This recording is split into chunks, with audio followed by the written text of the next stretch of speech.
Hello.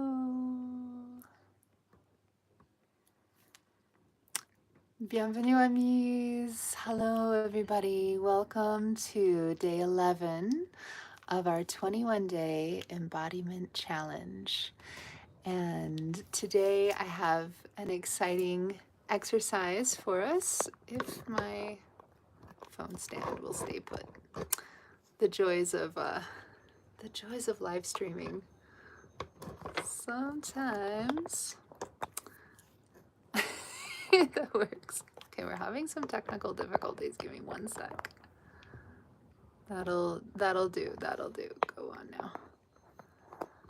Oh dear. There we go. Ça marche? Oui, je crois que ça va marcher assez bien. Et un peu comme ça. Okay, voila.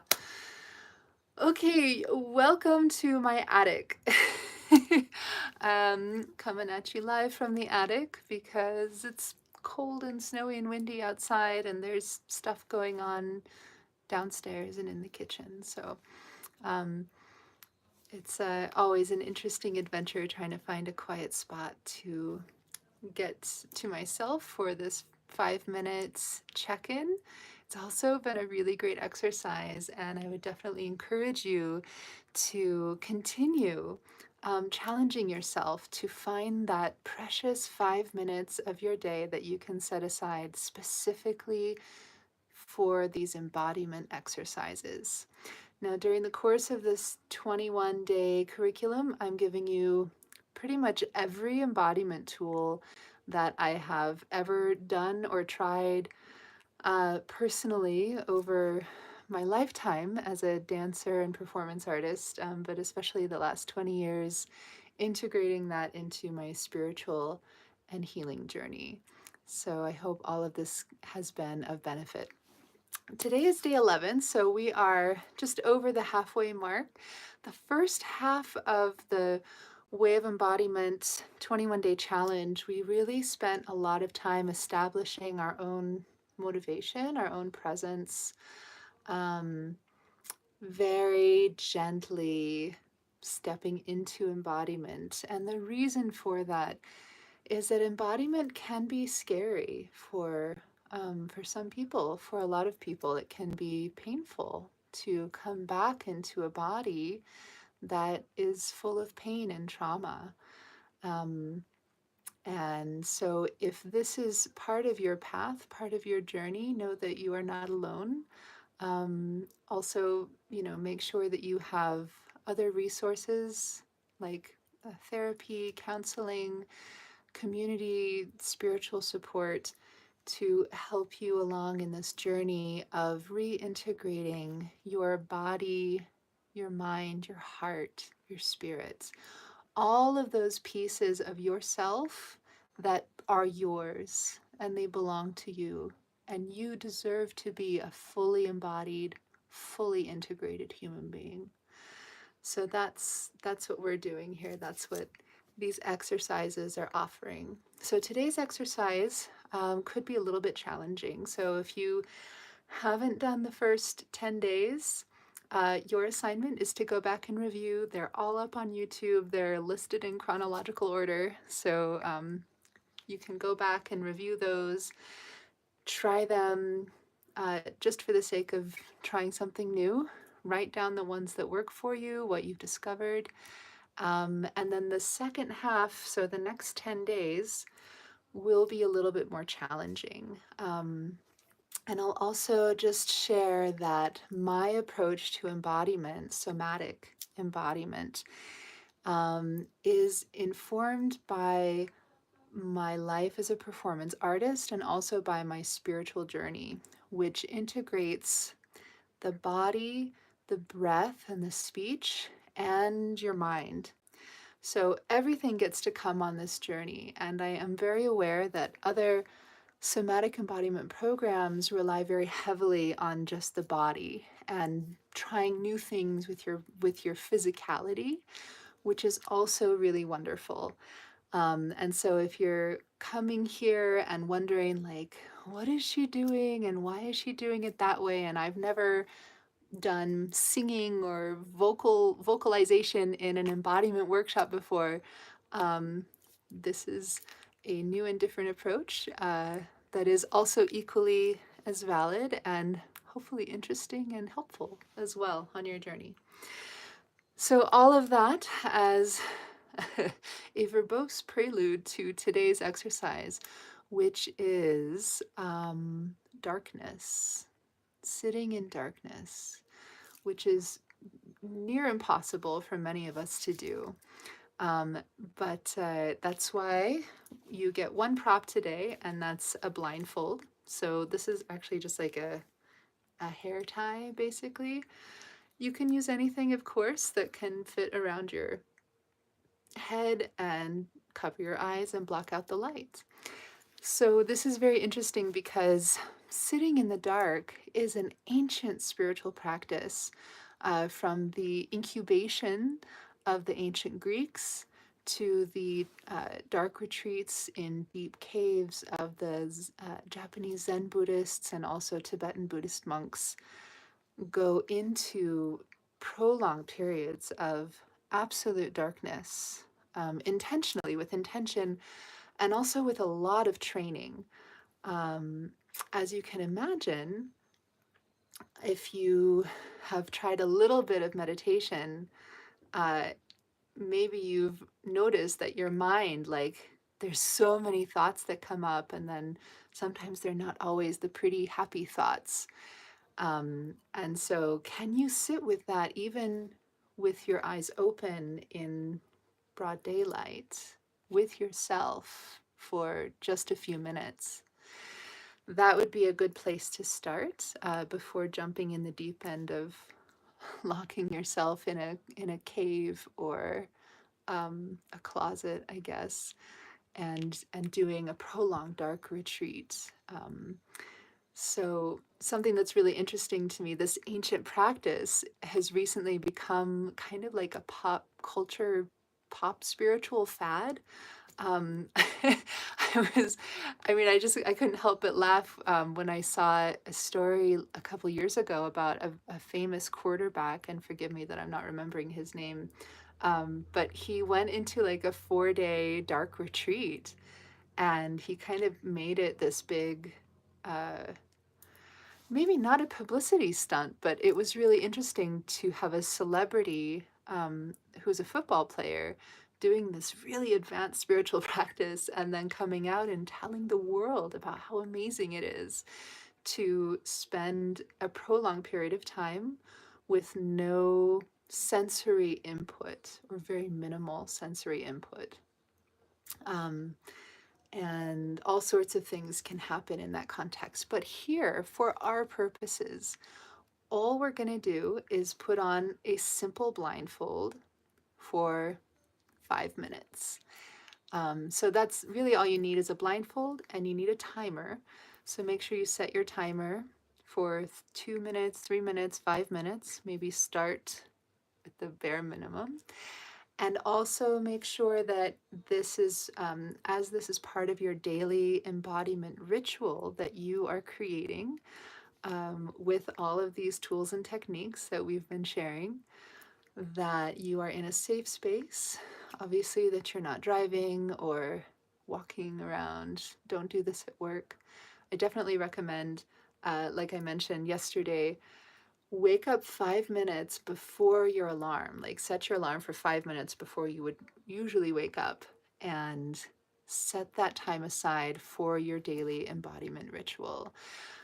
It's such a nourishing and beautiful way to start your day. So, first thing you do when you wake up, what do? You open your eyes and you look around, you check out the space, and already you have given your visual energy, your inner light is bringing your consciousness and your presence out into the world. And that's what we do for the next 12, 15, sometimes 20 hours solid of the day.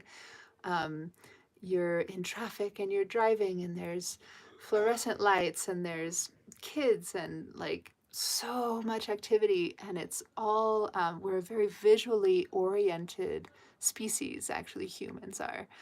And so this practice is really inviting us to come back into ourselves, and even to start the day before you get out of bed, um, by coming deeply back into yourself. So we'll do that together now. I'll just demonstrate that. So very simple blindfold. And I think I need to tie a little knot so it doesn't slip. The other important thing to remember is that you control this experience. So if putting a blindfold on is too intense for you, recognize that and take it off. Or before you put it on, even tell yourself, even say this out loud to yourself, say, I'm in control of this experience. I decide when it goes on and when it comes off. So that you are absolutely coming to this experience with full sovereignty and responsibility also for the choice that you're making. Okay, so we're putting on the blindfold. It doesn't have to be a perfect blackout blindfold. Inside the blindfold, your eyes can be open or closed. And we have many options in this moment. So my eyes are kind of like halfway open. A wonderful way to get used to this exercise is to have the timer set and to just sit in quietness and stillness.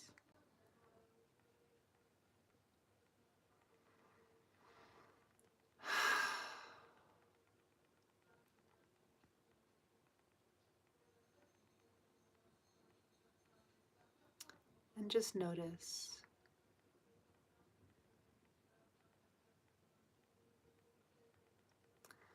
There are many interesting levels and layers to intentionally experiencing darkness.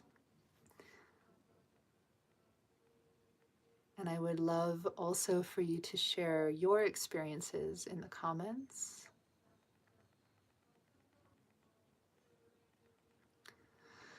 One of the first things that can happen is with your visual field limited compared to how we are habituated to relying on our vision,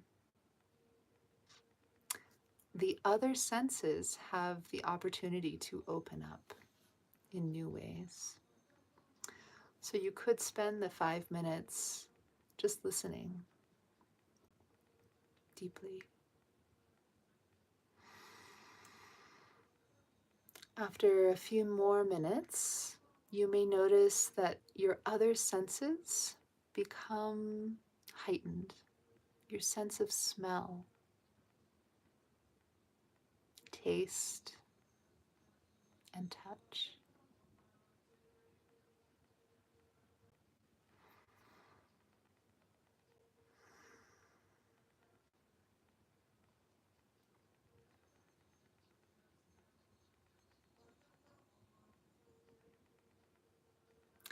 Importantly, we are coming back into our bodies and we are noticing deeply, how is our body in this moment? You may notice that without the blindfold, when you are engaged with the visual world, that your posture is forward like this, like you want to lean in closer to whatever you're trying to see. But with the blindfold, you don't need that. You can actually let go. You're not reaching out to see anything at all.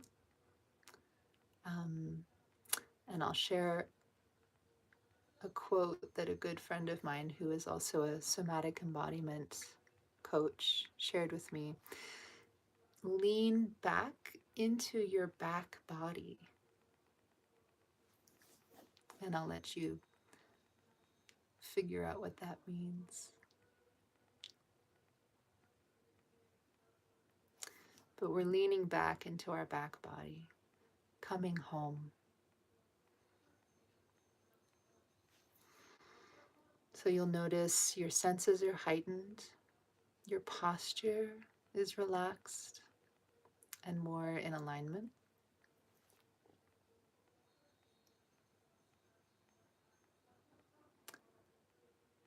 And the last little bit of encouragement that I'll share from this exercise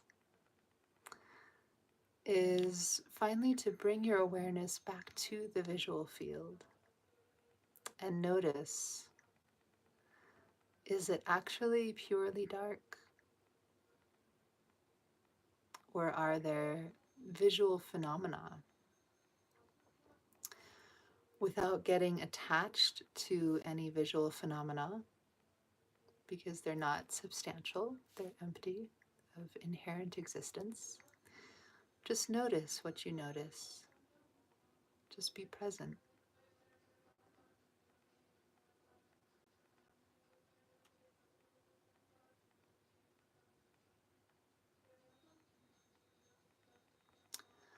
An interesting study on that topic that was done of people who are visually impaired found that the visual cortex, the area of the brain that registers vision and visual phenomena, is just as active in people who are visually impaired.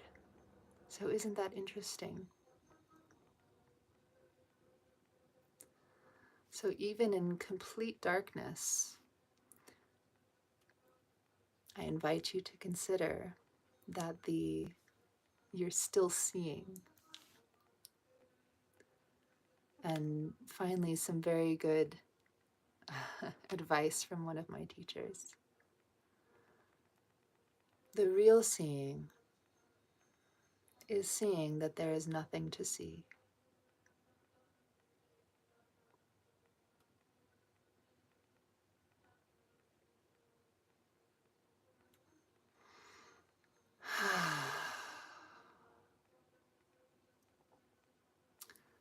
So when your timer dings or goes off, when your alarm says you're finished, close your eyes before removing the blindfold. For obvious reasons, go slowly. Maybe rub your eyes gently. Notice how the light of the room filters in through your eyelids. And then very, very softly open your eyes with a renewed sense of presence and appreciation for the world around you. Thank you so much for joining today for this embodiment exercise. It's a wonderful journey and we're halfway there. We'll see you again tomorrow. And as always, stay kind, stay real, and stay savage.